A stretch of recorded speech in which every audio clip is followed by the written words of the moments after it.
VLB Janaki Ammal கலை மற்றும் அறிவியல் கல்லூரியில் 13வது பட்டமளிப்பு விழா.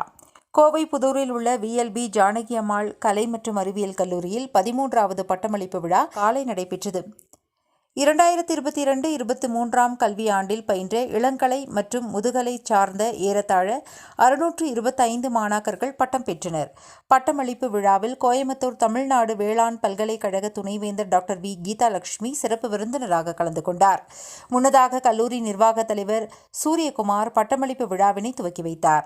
கல்லூரி முதல்வர் டாக்டர் பி. சதீஷ்குமார் வரவேற்புரை வழங்கி மாணவர்கள் பெற்ற சாதனைகளையும் கல்லூரியில் நிகழ்ந்த இன்றியமையாத நிகழ்ச்சிகளையும் எடுத்துக் கூறினார்.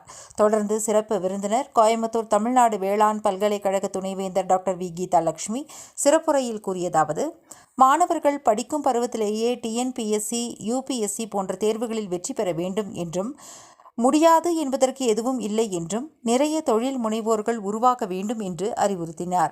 நீங்கள் தேர்ந்தெடுக்கும் பாதை சிறந்த பாதையாக அமைய வேண்டும் என்பதையும் அவர் வலியுறுத்தினார். தொடர்ந்து நடைபெற்ற பட்டமளிப்பு விழாவில் 592 இளங்கலை மாணவர்களும் 32 முதுகலை மாணவர்களும் பட்டம் பெற்றனர். பல்கலைக்கழக தேர்வில் முதல் 3 இடங்களை பெற்ற 71 மாணவர்களுக்கு ஷீல்டும் சான்றிதழ்களும் வழங்கப்பட்டன. இதில் இளங்கலையில் 51 மாணவர்களும் முதுகலையில் 14 மாணவர்களும் தரவரிசை மாணவர்களாக இடம்பெற்றனர். நிகழ்வின் நிறைவாக கல்லூரி முதல்வர் உறுதிமொழி வழங்க மாணவர்கள் அதனை வழிமொழிந்தனர். Doctor Satishkumar principal.